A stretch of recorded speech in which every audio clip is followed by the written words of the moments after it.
Hello students. In last video we discussed about laws of refraction and principle of reversibility of light. Today we will start new topic refraction through a glass block.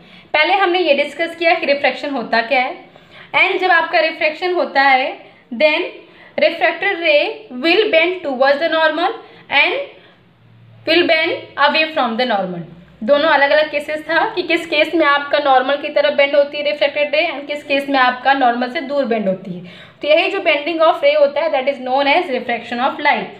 And जब ray reflect करती है तो उसकी वजह क्या होती है, refraction की कारण क्या होता है. रिफ्रैक्शन का कारण ये है कि आपका जब लाइट एक मीडियम से दूसरे मीडियम में ट्रेवल करती है तो लाइट की स्पीड में चेंज होता है एंड लाइट की स्पीड में जो चेंज होता है that ratio v1/v2 is known as refractive index of second medium with respect to first medium.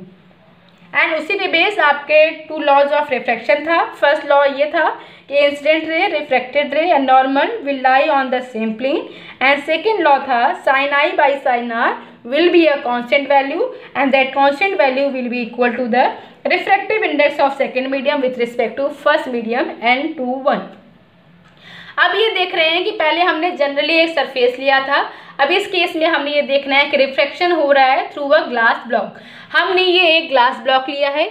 इस ग्लास ब्लॉक की थिकनेस है t. ठीक है, ग्लास ब्लॉक है, इसकी थिकनेस है t. तो देखिए यहाँ पे 2 टाइम्स, यहाँ पे 2 बार रिफ्रैक्शन होगा. First medium is air, second medium is glass block and glass block से होते हुए फिर दोबारा आपका थर्ड मीडियम एक एयर आ जाएगा.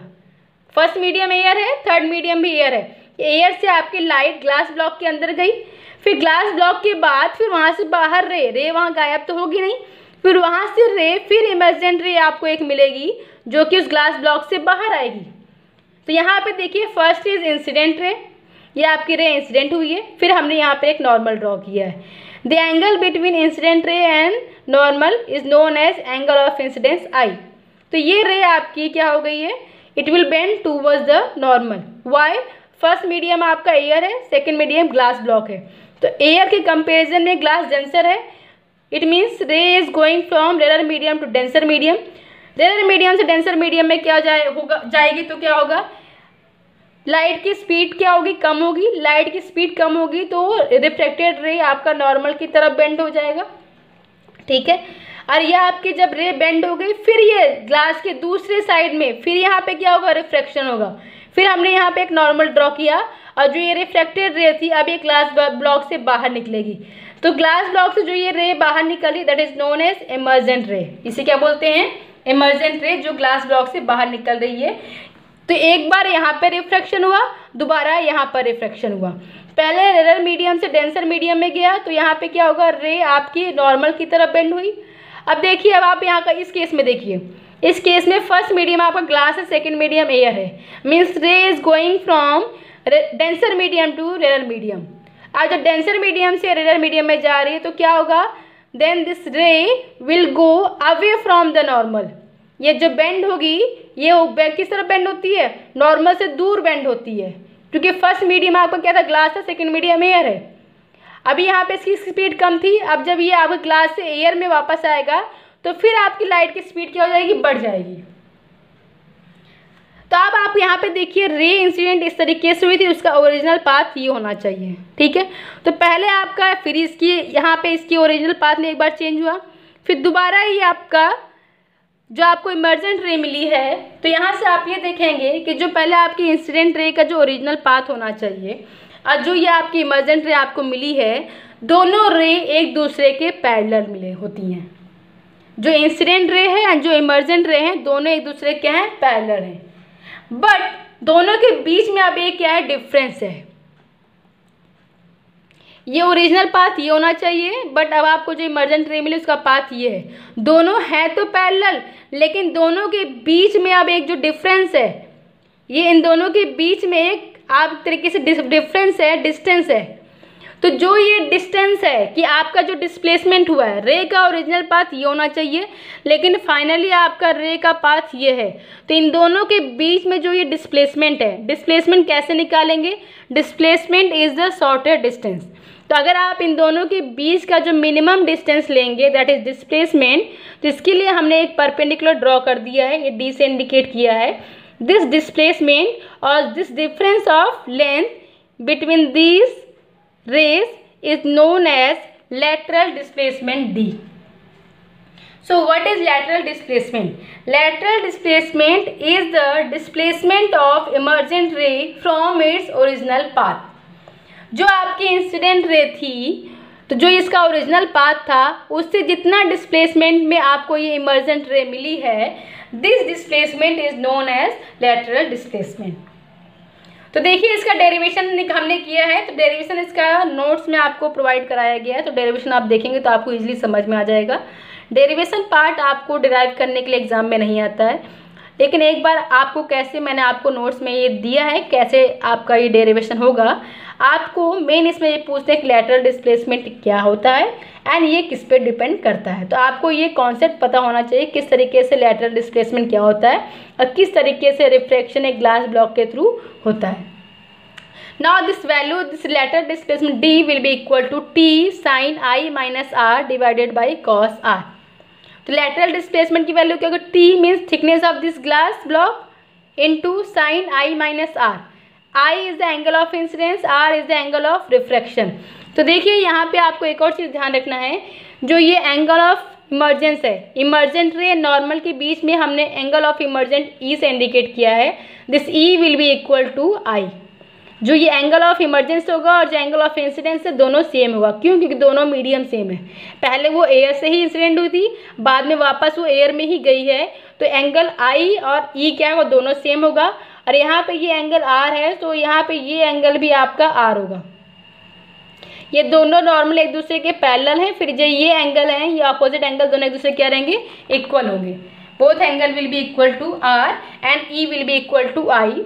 ये कुछ कॉन्सेप्ट हैं जो आपको ध्यान रखना है कि I will be equal to E, दोनों का वैल्यू सेम क्यों होगा? दोनों मीडियम सेम है, ठीक है। और इसकी value lateral displacement D will be equal to T sine I minus R. I means angle of incidence minus angle of refraction divided by cos R. तो ये आपसे पूछते हैं कि लैटरल डिस्प्लेसमेंट किस पे डिपेंड, किन फैक्टर्स पर डिपेंड करता है। तो एंगल ऑफ, पहली बात एंगल ऑफ इंसिडेंस पे डिपेंड करता है। Lateral displacement will depend on angle of incidence I, angle of refraction R and it will depend on thickness of glass block.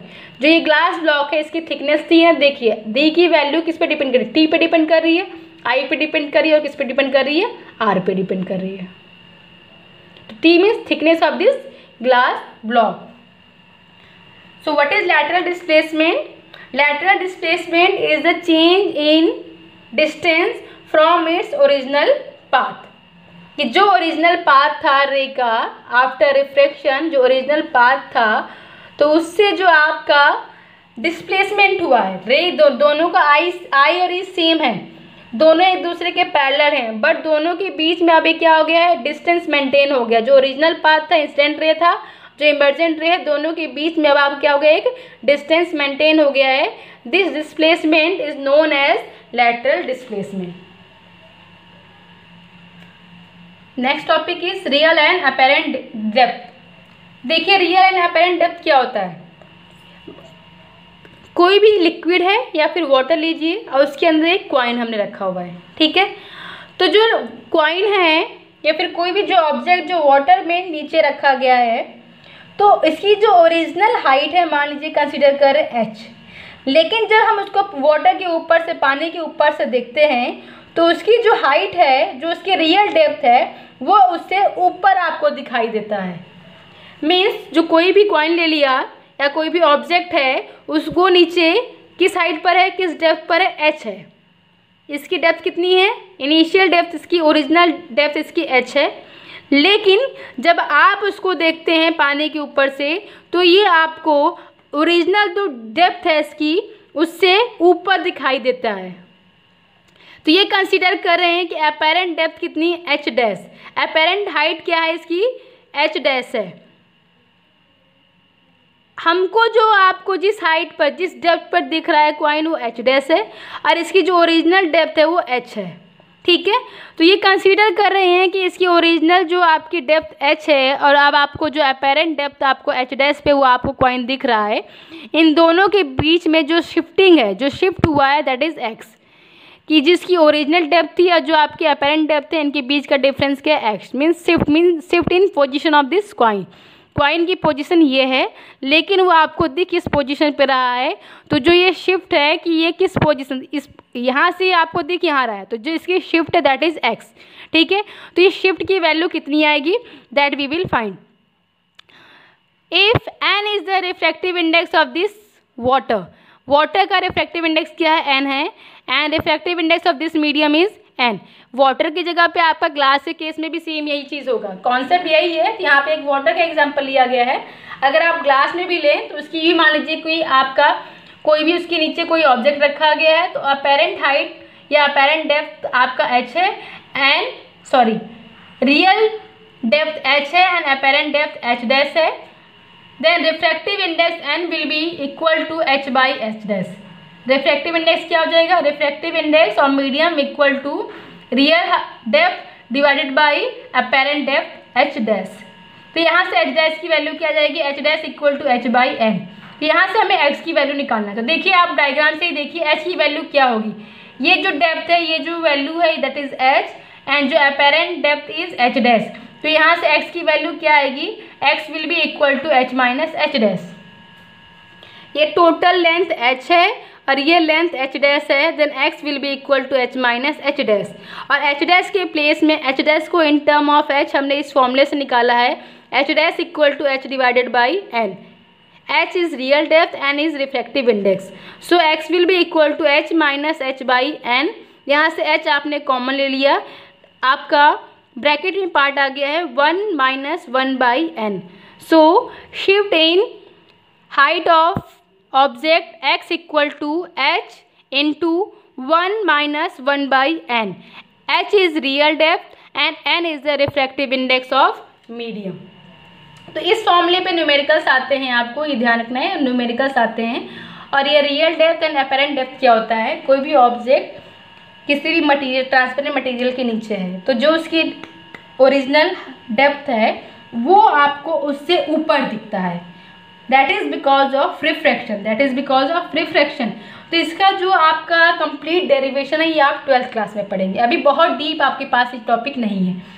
बस आपको ये ध्यान रखना है कि अगर आपकी रियल डेप्थ h है, अपेरेंट डेप्थ h डैश है, then refractive index of medium n will be equal to h divided by h dash. और इसी कॉन्सेप्ट को यूज करते हुए तो आपका शिफ्टिंग कितना हुआ है हाइट में, that is h minus h dash. और यहाँ से आपको ये फॉर्मूला मिल गया है, shifting in height x equal to h into 1 minus 1 by n। n is the refractive index of the medium and h is the real depth of object. इस फॉर्मूले में बेस आपके क्वेश्चंस होते हैं। From next class, from next video we will discuss refraction through a prism. तो इसके बाद हम प्रिज्म के बारे में डिस्कस करेंगे एंड लास्ट में हम डिस्कस करेंगे टोटल इंटरनल रिफ्लेक्शन।